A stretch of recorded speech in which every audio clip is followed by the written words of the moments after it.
BJP ने रविवार को बंगाल के लिए 19 उम्मीदवारों की सूची जारी की। बीजेपी ने बशीरहाट से रेखा पात्रा को उम्मीदवार बनाया है, जो संदेश खाली की रहने वाली हैं और उन्होंने ही सबसे पहले संदेश खाली की महिलाओं की आवाज को बुलंद किया था। वहीं संदेश खाली कांड के मास्टरमाइंड और निलंबित तृणमूल नेता शाहजहां शेख और उसके गुर्गों की पीड़िता है। तीनों आरोपियों शाहजहां शेख, शिबू हाजरा और उत्तम सरदार को सलाखों के पीछे भेज दिया गया है। बशीरहाट के अंतर्गत ही संदेश खाली का क्षेत्र भी आता है। दरअसल प्रधानमंत्री नरेंद्र मोदी जब संदेश खाली के पीड़िताओं से मिलने के लिए बंगाल आए थे, उनमें रेखा भी शामिल थी। 12/7 में सभा के बाद पीएम मोदी ने संदेश खाली की 5 महिलाओं से मुलाकात की थी। संदेश खाली के लोगों ने भी नेता प्रतिपक्ष शुभेंदु अधिकारी से पात्रा को उम्मीदवार बनाने का अनुरोध किया था, जिसे उन्होंने केंद्रीय नेतृत्व तक पहुंचाया।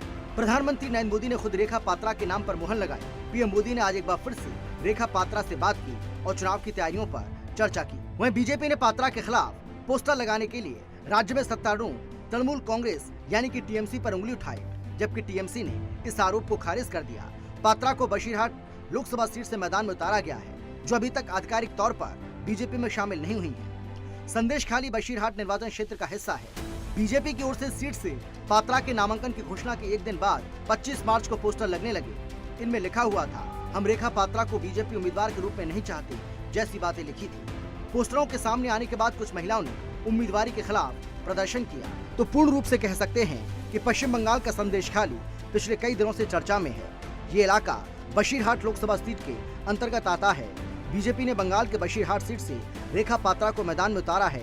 अब देखना दिलचस्प होगा कि लोकसभा चुनाव में बंगाल में कौन बाजी मारेगा। Bureau report, Sudarshan news.